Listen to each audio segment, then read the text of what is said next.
De volta com o Educador em Entrevista, quinto bloco, conversa agora com a doutora Júlia. Gratidão pela participação conosco, boa tarde. Boa tarde, telespectadores. É um prazer imenso estar aqui novamente com vocês.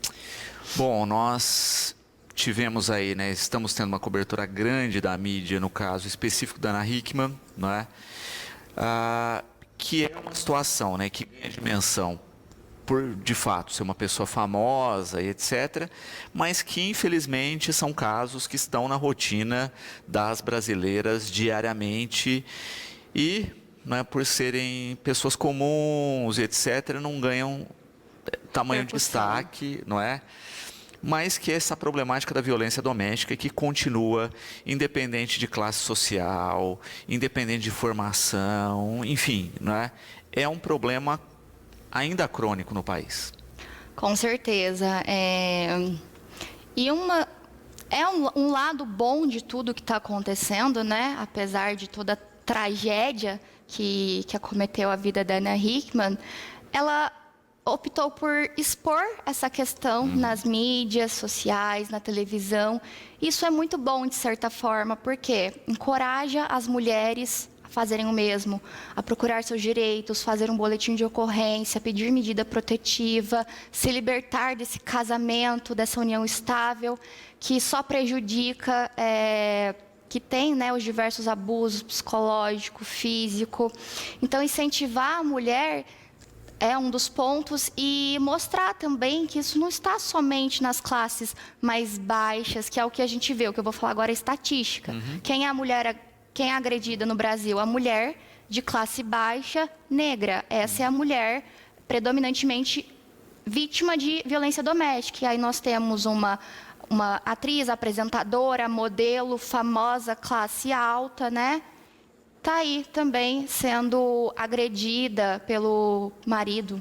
Então, são os pontos importantes. E aí a gente acaba de fato observando isso, né? O quanto o caso fica emblemático e ajuda em outras denúncias, mas a gente acaba também convivendo com uma outra problemática da situação, ou seja, é uma pessoa que tem amparo, né, no sentido familiar, econômico e até na mídia e rapidamente ganha um apoio, né, e uma cobertura, diferente muitas vezes dessa mulher sem poder aquisitivo, periférica, etc., que se faz uma denúncia dessas, muitas vezes depende economicamente desse parceiro, reside no imóvel que é alugado de propriedade desse parceiro e teme, não só pela violência, mas teme pela sua vida no sentido de o que eu faço se eu denunciar.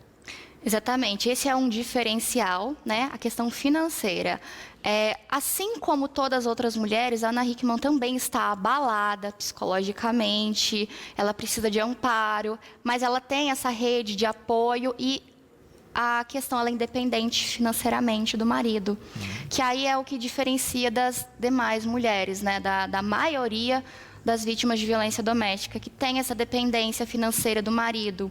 Muitas vezes elas trabalham, mas, né, a vida em dois é muito mais fácil do que sozinho, né? Ambos complementam as coisas, as despesas do lar. Só um fica difícil pagar aluguel e arcar com tudo, e ainda tem a questão dos filhos. A lei tem amparado mais a mulher vítima de violência doméstica, tem leis que está, né, uma novidade que eu até falei da última vez que eu vim aqui falar sobre esse mesmo tema, que uma assistência, né, de aluguel mesmo para moradia e amparo dessas mulheres. O valor vai ser tudo, né, resolvido judicialmente, mas tem essa possibilidade. E assim, é uma lei teoricamente nova, uma lei de 2006, está cada vez aprimorando mais. 2020, 2021 nós tivemos 2019 também tivemos bastante modificações. E ela está aí, né? É uma lei que está andando, não está parada, mas está caminhando a passos lentos, né? A mulher ela realmente precisa de mais proteção, principalmente esse amparo, que é aí que entra essa questão governamental, que é interessante, fugiu a palavra, esse assistencialismo, né, que esse é interessante, esse apoio, que é interessante para a mulher vítima de violência doméstica, para que ela possa se libertar dessas amarras, que às vezes ela até tem coragem de fazer um boletim, ela não quer mais estar naquela situação, mas a questão financeira, patrimonial, impede que ela faça isso. Mas ainda tem o desconhecimento, não é, dessa estrutura de apoio. Então, muitas vezes as mulheres acham que não vão ter. E o que a Carla coloca aqui também, né? E às vezes a gente cai na chamada burocracia Brasil, né? Que tipo, a mulher tenta o apoio e a burocracia demora a agir com a agilidade que esses casos merecem. Sim, tem essa questão também. Não vou falar especificamente de Batatais, mas no geral. A mulher está lá sendo agredida, ela liga 90. Não é toda vez que vai, porque se a mulher ela costuma ligar sempre, aí já acostumou com aquela situação, aí a própria polícia não vai até o local, aí ela chega para fazer um boletim de ocorrência, começa na delegacia a falta de estrutura. Muitas vezes a mulher não tem uma DDM, né, uma delegacia especializada para a mulher, aí ela tem que se expor na frente de outras pessoas, porque quem que foi fazer boletim de ocorrência sabe que é fila, né? Então vai lá, enfrenta a fila, tem que se expor ali na frente de todo mundo. Muitas vezes o atendente, o escrevente não é uma mulher, o que é muito ruim, porque muitas vezes a mulher sofre até abuso sexual e o ideal é que ela converse isso com uma mulher também, né? Acho que assim ficaria mais confortável. Aí entra judicialmente, tem um processo que muitas vezes é longo, é doloroso, um processo às vezes costuma demorar de 1 a 2 anos. Mas assim, de outro lado, nós temos vantagens. A medida protetiva, ela tem que ser dada em até 48 horas. Normalmente, em 24 horas já é deferida a medida protetiva. Não são todos os casos, não são todas as cidades, porque infelizmente não tem corpo para isso, né? Não tem pessoas suficientes, policiais, agentes policiais suficientes, mas eles fazem uma ronda, às vezes, no endereço dessa mulher, ela pode, ou um vizinho denunciar também. Então, assim, estamos caminhando, não tem nada parado, né? Estamos sempre caminhando, mas é o que eu falei, a passos lentos.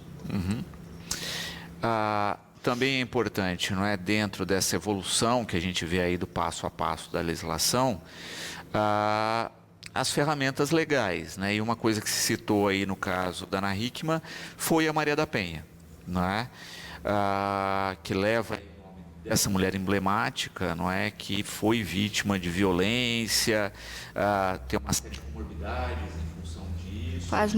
Quase morreu e gerou a lei.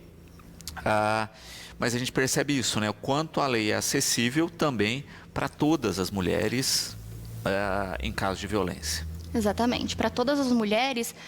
E apesar de ser acessível, falta informação.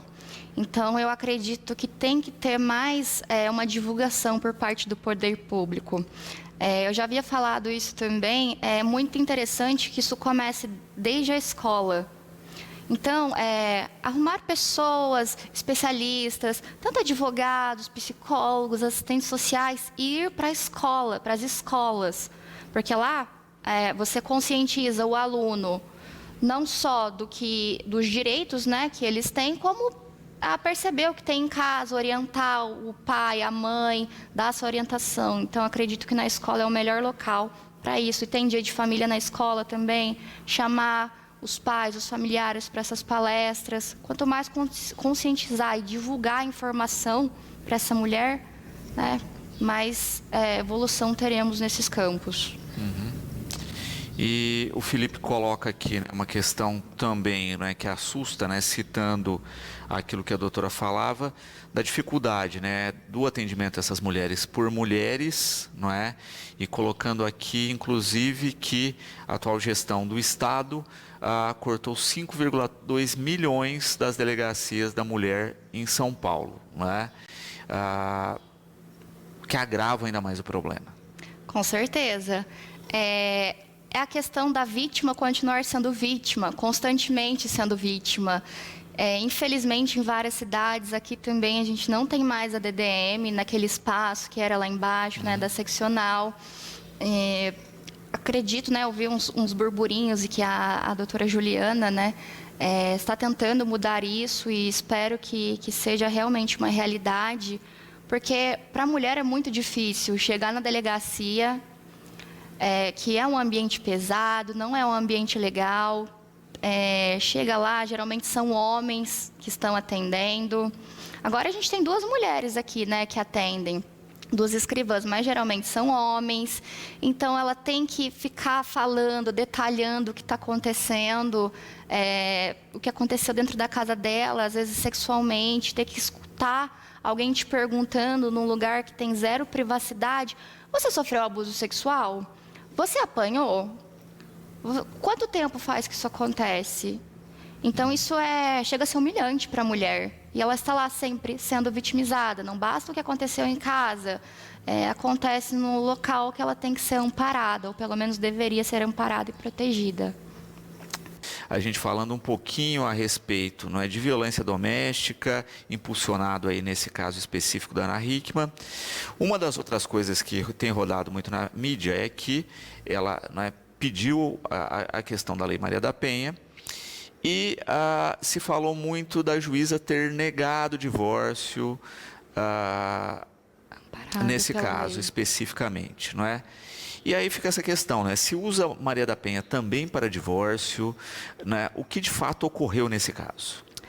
Então, vamos lá. Existiu muito sensacionalismo, né, nessa questão da manchete: a juíza negou o divórcio da Ana Hickman, mas temos a segunda parte, amparado pela Lei Maria da Penha. Então, vamos lá. Como que funciona o divórcio? Cada vara, cada juiz é especializado em algo. Tem o juiz trabalhista, que os assuntos trabalhistas vão lá para o juiz trabalhista, para a vara trabalhista. Criminal, quem resolve o criminal é o juiz criminal na vara criminal. Na vara civil, nós temos a vara especializada da família e sucessões, que lá vão entrar questões, basicamente, divórcio, pensão, guarda, investigação de paternidade, e está o divórcio lá no meio, né? A vara especializada, um juiz, um cartório, todos especializados nessas áreas. E a Maria da Penha, né, essa parte é criminal. Então, quem estava abarcando essa parte, né, a competência é da juíza criminal, da juíza da vara da violência doméstica. Acredito que lá em Itu Itu. É especializada. E a Lei Maria da Penha, em 2019, ela abriu um precedente que o juiz criminal, em alguns casos, poderia sim decretar o divórcio. Mas esse divórcio ele só pode ser decretado, abarcado, né, pela Lei Maria da Penha, por um juiz que não é especializado, que no caso o juiz criminal, em casos bem excepcionais que não envolvem questões patrimoniais. Dentre outras questões, como guarda, né, ela tem o filho, o Alexandre, o Alex, de 10 anos. E o caso da Ana Hickman é extremamente complexo, não só pela essa questão da violência. Nós temos 2 empresários com um aporte financeiro, né, muito grande. Não é uma empresa só, nós estamos falando de várias empresas, patrimônios, investimentos, enfim, N coisas. E a Ana Hickman, né, já soltou, nós temos a mídia, né, apertando bastante a tecla nesse sentido, das dívidas.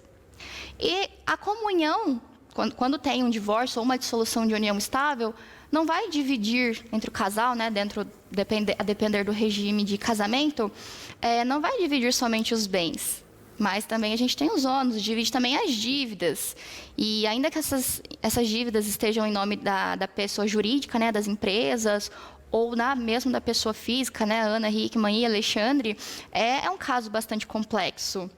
Isso não pode, de forma alguma, ser resolvido num juízo criminal. Isso tem que ser, e acredito que foi a melhor escolha mesmo, a melhor decisão. Não vi o fundamento da juíza, porque é segredo de justiça, né?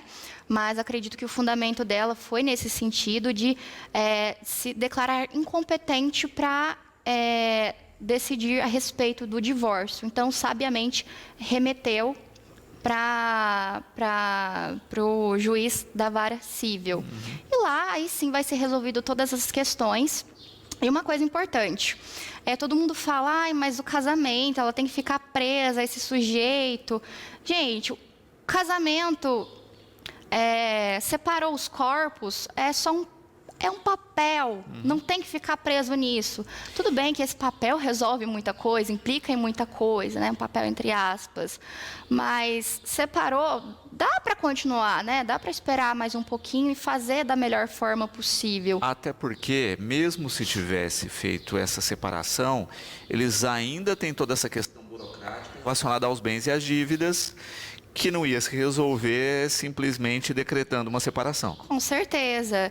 E a juíza foi muito ponderada mesmo, porque até mesmo a decretação do divórcio pode implicar, pode gerar consequências, né, nas dívidas, de quando foi feita aquela dívida ou a constituição daquele patrimônio.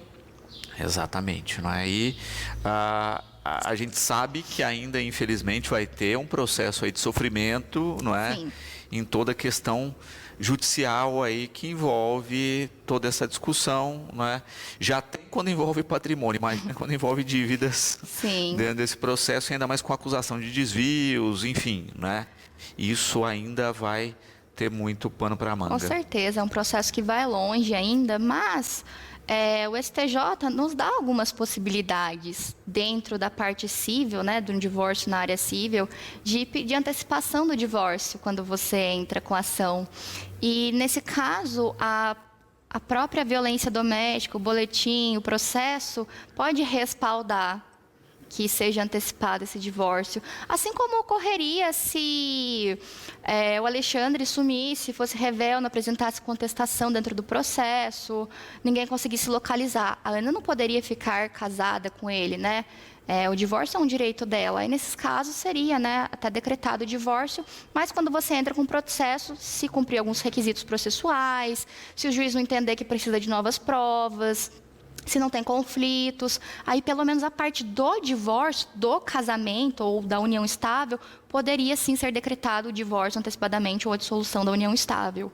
Esse caso específico da Ana Hickman. E isso, né, o caso é emblemático, ele tem gerado várias questões legais específicas, né? Então a gente tem falado aí a respeito especificamente do divórcio, de Maria da Penha, dessa questão da violência, e agora se pauta uma outra questão que é a alienação parental, né? Queria começar explicando o que é, para quem não sabe. Então vamos lá. O Alexandre, ele entrou com um processo de alienação parental, dentre outras questões que ele está alegando, mas basicamente a alienação parental é um dos genitores fazer uma propaganda de desqualificação do outro genitor ou mesmo dos avós, porque os avós também podem sofrer alienação parental, como podem praticar também. E não só essa desqualificação no sentido de, o seu pai não presta, o seu pai me traiu, a sua mãe isso, a sua mãe não gosta de você, a sua mãe não deixa eu te ver, mais ou menos nesse sentido, né? Desqualificar de outras formas, mas proibir essa relação de pai e filho, de mãe e filha, de neto e avós. Impedir visitas. Impedir as visitas, o período de convivência. E o que o Alexandre está alegando? Que a Ana Hickman está impedindo há 2 semanas que o Alexandre veja tem o mesmo nome, eu vou chamar de Alex, veja o Alex, e até mesmo por chamada de vídeo. Mas aí que está uma questão. Aí eu já não consigo falar com propriedade, porque eu realmente não vi o documento. Ora, a mídia fala que a medida protetiva estendeu, né, ao Alex, outra hora que não estendeu. Mas se a medida protetiva se aplica ao Alex também, realmente está certo, não teria como ver, né, o Alex, ou fazer chamada de vídeo, porque ele está impedido disso. E um outro ponto é essa divulgação que a Ana Hickman está dando, que não foi, o advogado não falou abertamente, mas eu suponho que seja matéria de debate, sim, dessa ação de alienação parental. A Ana Hickman está divulgando amplamente. Ela está falando, ao mesmo tempo ela fala que está protegendo o Alex, que não deixa ele ter contato com as redes sociais, com a televisão, quando fala, né, sobre esse assunto. Mas acredito que o advogado esteja alegando alienação parental no sentido de a mãe está fazendo uma propaganda de desqualificação do pai em rede nacional. Então, isso também entraria na alienação parental. Perfeito. E é importante também destacar essa questão, não é? Porque a gente cai, né, no conflito ou na conexão de várias legislações, né? Então, Sim. você tem uma legislação de alienação parental, a questão aí da violência doméstica, a Maria da Penha, etc. e tal. E muitas vezes a pessoa é soterrada nas questões. Aí a gente tem que entender que cada legislação é uma específica, que cada avaliação é específica, né? E, por exemplo, olha, ela está com uma medida protetiva, né? Então, olha, se vai ter uma visitação, a visitação não pode ser quando ela estiver presente, porque então tem uma série de pormenores que tem que ser avaliados. Sim, é feito a legislação é feita até de uma forma genérica, porque cada caso é um caso e é muito específico. Então, nesse caso, se a medida se estende ao Alex, realmente não pode ter esse contato nem por telefone. Se não se estende ao Alex, o pai, o Alexandre, obviamente pode ter esse período de convivência, né? Desde que seja intermediado por uma outra pessoa que a Ana Hickman não esteja presente. Alguém da família extensa, avós, irmãos, podem intermediar. E uma coisa importante é que, mesmo quando existe essa medida protetiva que se estende ao filho, isso não vai durar para sempre. Bom, depende, né? Cada caso é um caso, como eu disse. Às vezes a mulher pede na audiência, né, de instrução e julgamento, a mulher ela reafirma para o juiz que quer manter a medida, mas aí fica a questão, e o filho? Bom, é um direito do pai conviver com o filho, é um dever dele conviver com o filho, assim como é um direito do filho conviver com o pai, né? Ou com a mãe, né? Depende do caso. Então, esse período de convivência, ele pode ser reaberto, tá? Ele pode ser reaberto e pode começar aos poucos. Obviamente, com uma análise de um psicólogo, de um assistente social, né? Tudo isso vai para um processo, é feito relatórios, o juiz autoriza ou não autoriza. Tudo isso dentro do processo, um processo cabível, né? E pode começar aos poucos essa retomada do contato. Algumas comarcas aqui em Batatais começam com algumas visitas dentro do próprio fórum, intermediado por alguém da família extensa, pelo psicólogo, pelo assistente social também, estando lá, né, acompanhando, monitorando o que está acontecendo. E aos poucos, né, gradativamente, isso vai aumentando até que, se naquele caso for possível, não tiver uma reiteração dos fatos, uma agressividade, nem nada disso, né? Passar a conviver normalmente. Uhum. E também é bom pontuar que, assim, não é? Dentro aí sempre da visão da justiça, é importante que essa criança tenha contato com os pais, não é? A gente vê muitas vezes, não é? Até a questão assim, olha, o sujeito foi preso, não é? Até a visitação dos filhos, não é? Independente do crime que o sujeito cometeu, não é? Isso se fala da importância mesmo desse contato, e é raro os casos de fato de se barrar, né? Aí, quando a violência é direcionada às crianças, aí sim, mas a gente vê que raramente se barra totalmente visitação e contato. Exatamente. E a gente tem um problema. Você falou da questão de pais presos, né? Até as próprias penitenciárias, é um direito da criança visitar o pai, tem que ter um documento, né? Tem que fazer um pedido, burocracia, mas algo simples de resolver, teoricamente simples de resolver, mas não é assim. Muitas vezes os filhos são barrados nessas visitas com os pais, para com os pais na penitenciária, e às vezes a agressão não foi direcionada à criança.